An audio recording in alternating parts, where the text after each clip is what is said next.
29 जुलाई को एक मर्ग क्राइम हुआ था जो लॉक है और अंदर से समझ में नहीं आ रहा है। लॉक तोड़ करके देखे तो अंदर डेड बॉडी मिला सड़ी गली अवस्था में, और उन बेटियों ने आकर के इनको धमकाया था कि तुम अपने पैसे हमको दो, गाड़ी दो, सोने चांदी दो, नहीं तो हम तुमको देख लेंगे।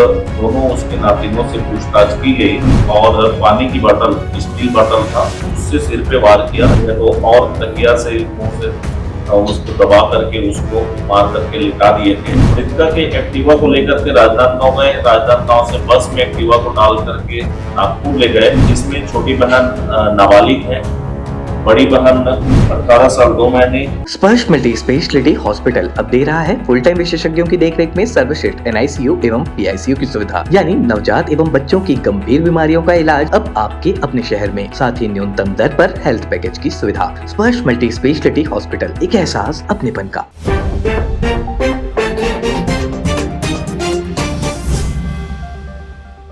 नमस्कार, मैं गुलेश पाल और आप देख रहे हैं तीरंदाज। आज दुर्ग पुलिस द्वारा एक घटना की गुत्थी सुलझाया गया। घटना यह था कि नातिनों द्वारा अपनी नानी की हत्या। अब नातिनों द्वारा नानी की हत्या प्रॉपर्टी और गहने जेवरात को लेकर की गई। बताया जा रहा है कि नातिनों द्वारा अपनी नानी को पैसे को लेकर बार बार प्रताड़ित किया जाता था। वो लोग नागपुर में रहते थे, जो नातिनें हैं वो नागपुर में रहती थी, और वो जब नानी ने पैसा देने से मना किया तो नातिन दुर्ग के पुरई ग्राम में आई और वहां अपने नानी के घर आई और अपनी नानी की तकिए से दबाकर उसकी हत्या कर दी, जिसकी आज पुलिस ने गुत्थी सुलझा दी है। और दुर्ग पुलिस ने इस मामले को लेकर क्या कुछ कहा है, आप भी सुनिए। पुरई थाना क्षेत्र में एक मर्ग क्राइम हुई थी, जिस पर से हत्या का पाया जाने से हत्या का अपराध पंजीबद्ध दर्ज करके विवेचना में लिया गया था।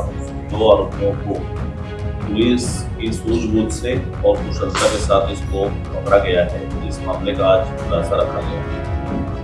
ये 29 जुलाई को एक मर्ग क्राइम हुआ था, जिसमें प्राथमिक ने आकर के रिपोर्ट दर्ज कराया था कि उसकी बुआ पुरई स्थित अपने फ्लैट में अकेली रहती थी, जो लॉक है और अंदर से समझ में नहीं आ रहा है। जब तो पुलिस पहुंच के उसको लॉक तोड़ करके देखे तो अंदर डेड बॉडी मिला।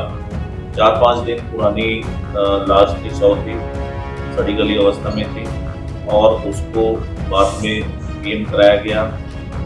PM कराने पर से कुछ स्पष्ट नहीं हुआ, उस पर से ये दूसरा प्रिजर्व करके अपनी विवेचना के लिए रखा था, और जो वहाँ पर का सर्कमस्टेंसेस जो थे उसके आधार पर राय देना बताया।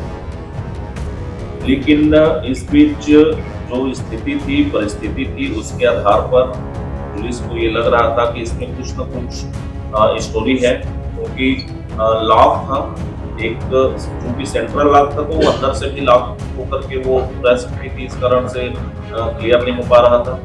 दूसरा, उसकी एक्टिवा जो गाड़ी थी वो नहीं थी, उसकी एक्टिवा गाड़ी को भी खोजना था। इसी बीच ये सूचना मिली कि उसकी बेटी की ब्याह हुआ था, नागपुर में रहती थी, अभी कुछ दिन 6 महीना पहले वो खत्म हुई थी। उसकी 2 बेटियां हैं, और उन बेटियों ने आकर के इनको धमकाया था कि तुम अपने पैसे हमको दो, गाड़ी दो, सोने चांदी दो, नहीं तो हम तुमको देख लेंगे, तुमको मार देंगे, तुम्हारी प्रॉपर्टी हमारी हो जाएगी। इस तरह की कहानी चल के आई थी। इस कहानी पर पुलिस ने काम किया, टेक्निकल एंड जुटाए, और टेक्निकल एंड के आधार पर पहुंचते नागपुर में जब दोनों उसके नातिनों से पूछताछ की गई, तब उनके पास से ये घटना स्वीकार करते हुए यहाँ से जो लूट हुआ था उसके पास से ATM कार्ड, सोने की चैन और सोने चांदी के जेवरात, रुपए पैसे,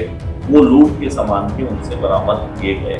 उन्होंने बताया कि ये घटना जब वो आए 24 तारीख को भिलाई आए, वहाँ पुरई उसके घर गए, दरवाजा खटखटाया, जब उसने खोला तो आपस में छीना झपटी, मारपीट कर सीधे उतारो हुए, और पानी की बोतल, स्टील बोतल था, उससे सिर पे वार किया। अचानक से वो अचेत अवस्था में आ गई, और जब इनको लगा कि यार ये तो कुछ गड़बड़ हो गया, ये मृत्यु है, तो और तकिया से मुंह से उसको दबा करके उसको मार करके लिटा दिए थे, और सेंट्रल लॉक करके उनकी एक्टिवा को, मृतका के एक्टिवा को लेकर के राजनांदगांव गए। राजनांदगांव से बस में एक्टिवा को डाल करके नागपुर ले गए और नागपुर में पटरी के पास छोड़ दिए, जहां पर से एक्टिवा उसकी चोरी भी हो गई।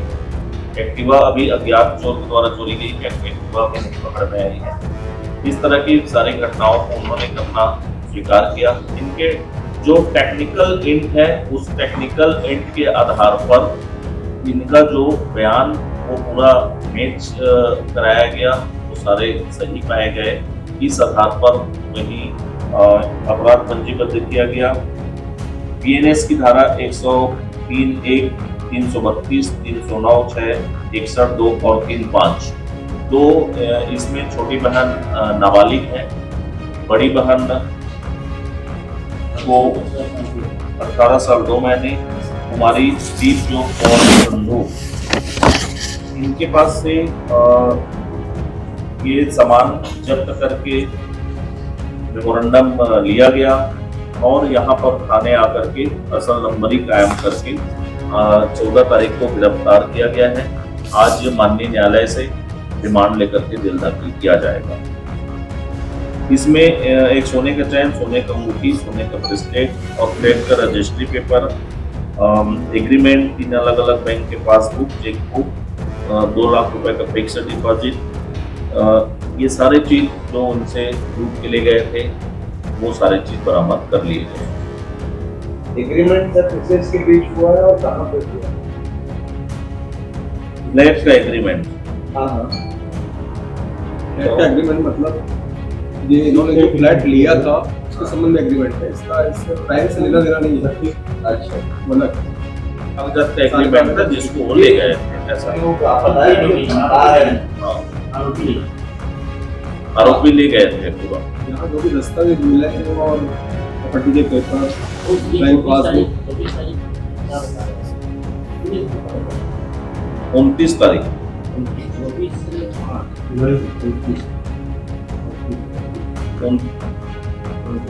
24 जुलाई को घटना कारित करने के बाद लॉक करके भाग गए थे।